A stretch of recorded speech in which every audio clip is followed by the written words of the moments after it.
Hey everyone, it's Pat from Pat Dev Music. Thank you so much for joining me for another video. Now, this is really exciting, okay? All of you people, all of you amazing viewers, okay?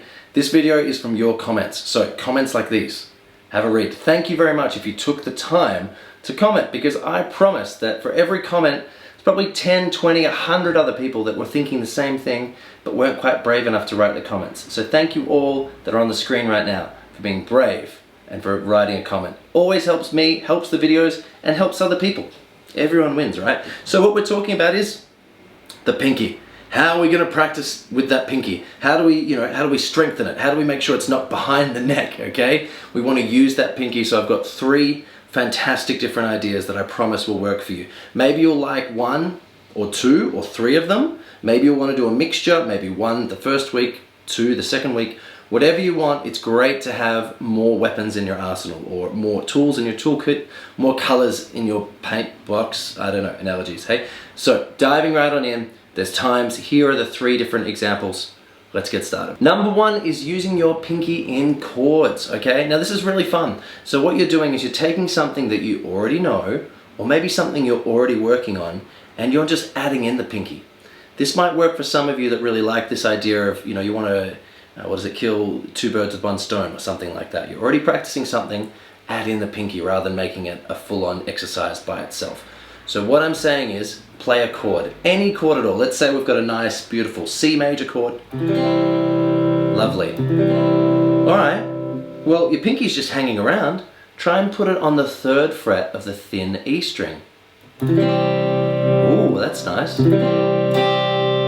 Now, if it's too hard to get that sound, and maybe it sounds like this, that's okay.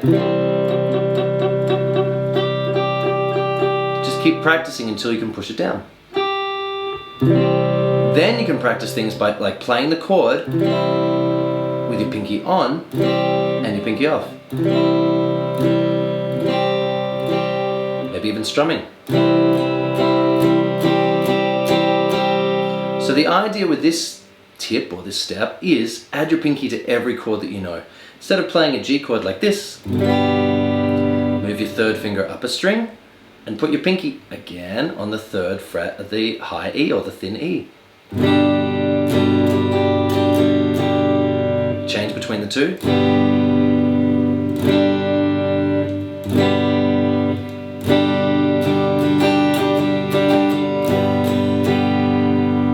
Maybe you can play a D chord. Add your pinky, 3rd fret, high E string. It just happens to be, I'm not choosing chords that use that fret all the time, but it's just where my pinky ends up being, hey? So add your pinky to the D chord.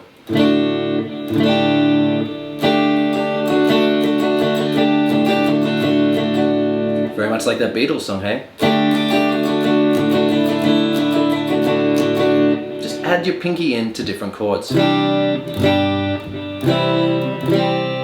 That's tip number 1. Play your chords, practice your chords already, add your pinky in, it will get stronger over time. That's tip number 1. Here comes tip number 2.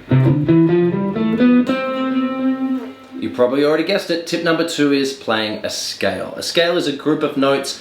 Let's just say you could use them for writing melodies or for soloing over chords. So let's say you've got a C chord. Beautiful. All right, well, you might play a C major scale over the top. And see how I'm using my pinky? I'll really exaggerate it so you can see it. Pinky. Pinky. Pinky. Pinky. Pinky.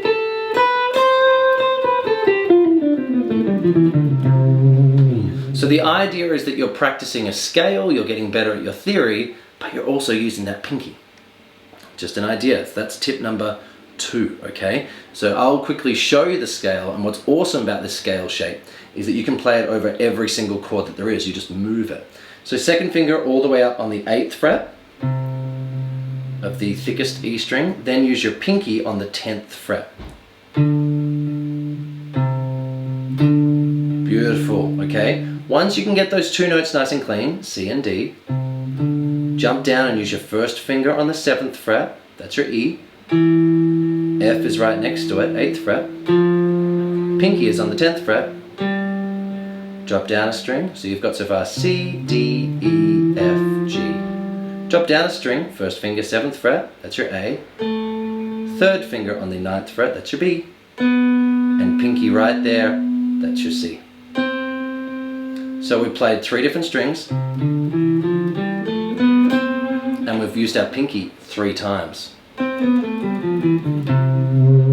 Okay, if you want to learn more scales and you want to learn more soloing, those videos are coming up. This is just a quick exercise to really just to get your pinky working, okay? So what you could do, a great way to tie everything in, is play a C major chord, then play that scale I just taught you.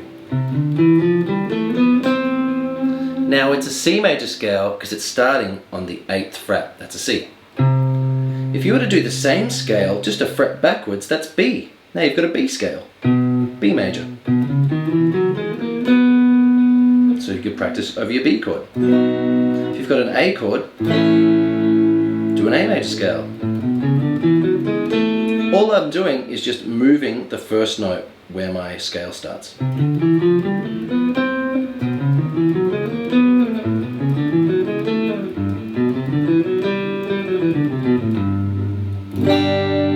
So my idea would be play a C major chord, go on the 8th fret, that's your C major scale. Play a G, go on the 3rd fret, okay? So again, using everything that you've got to pull it all together. That's a great way to use your pinky.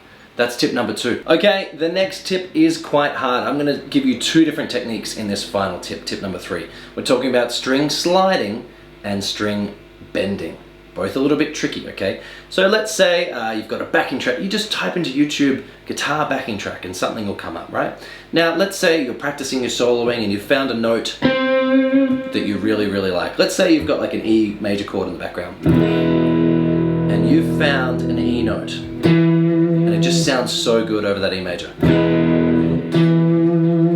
All right, well, practice sliding to it. So use your pinky on the fret, right? And maybe you could go back a fret. Slide to it. Practice sliding with your pinky. Maybe you could, with your pinky, you could slide up 2 frets. Then back to it. So here's the chord again.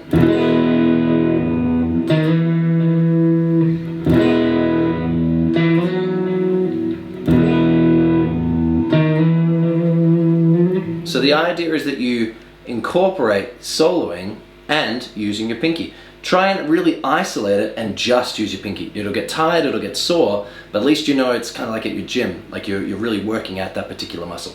There you go for sliding. Okay, and the final idea, it's more maybe intermediate, so if it's a little tricky, don't get too stressed, okay? So let's say that you want to bend up to all the way up, let's go to the 12th fret, okay, double dots. Now the next dot you'll see is the 15th fret, 12, 13, 14, 15. Cool, okay, well, we're actually going to bend to the 17th fret. So we're going to get that sound. So what you're going to do is you're going to put all of your fingers 12, 13, 14, 15. Let's just say on the B string. Okay, you could do this on any string. Alright, what I want you to do, see how they're all sort of consecutive, 12, 13, 14, 15, is I want you to play with your pinky the 17th fret. Then you're going to quickly put all your fingers down consecutively from the 12th and try and bend up. So bend that 15th fret till it sounds like the 17th. Right, did you hear that? Now it's tricky to do. It might take some practice. You definitely need your guitar amplified, you definitely need your guitar in tune. But the idea is that, okay, you're practicing sliding with your pinky. You're adding it to different chords. You're bending with your pinky.